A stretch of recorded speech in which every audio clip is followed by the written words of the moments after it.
আপনি যুবকদের অবস্থা একটু পর্যবেক্ষণ করুন। দেখবেন ম্যাক্সিমাম যুবক কোরআন থেকে, হাদিস থেকে, আল্লাহ রাসূল থেকে অনেক দূরে। আর তারা নিজেদেরকে মনে করছে তারা আধুনিক।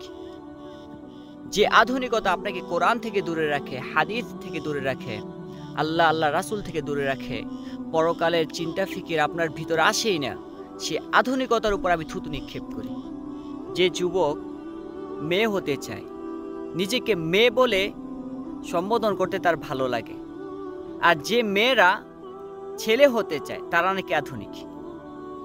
যে যুব সমাজ রাস্তাঘাটে মেয়েদের পিছনে ঘুরঘুর করে, পরকীয়া করে, হারাম অ্যাফেয়ার করে, ফিজিক্যাল রিলেশন করে, তারা নাকি আধুনিক।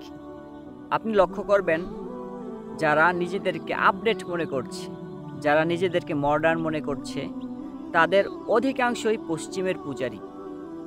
যারা কিনা পশ্চিমকে পূজা করে, পশ্চিমের কালচার, তাদের সংস্কৃতিগুলো নিজেদের ভিতরে আনতে চায়। এবং বাংলাদেশে কিছু নামধারী প্রতিবন্ধী বুদ্ধিজীবী আছে, তারা বাংলাদেশে এগুলোকে প্রতিষ্ঠিত করতে চায়। আসলে পশ্চিমের রুচি তো, আমি তো কিছু ক্ষেত্রে মনে করি পশুর রুচির চাইতে নিকৃষ্ট। কিছু ক্ষেত্র তো এমন আছে পশুর রুচি অনেক ভালো। একটা ছেলে কুকুর আরেকটা ছেলে কুকুরের সাথে খারাপ কাজ করে না, কিন্তু পশ্চিম তারা একজন ছেলে আরেকজন ছেলের সাথে খারাপ কাজ করে, সমকামিতা তারা করে, রাষ্ট্রীয়ভাবে বৈধ পর্যন্ত। তো আমাদের যুব সমাজ যদি তাদের রঙে রঙিন হয়, তাদের আদর্শে লালিত হয় এবং নিজেদেরকে আধুনিক মনে করে, তাহলে এই আধুনিকতার উপর থুতু নিক্ষেপ না করলে আর কি নিক্ষেপ করা যেতে পারে?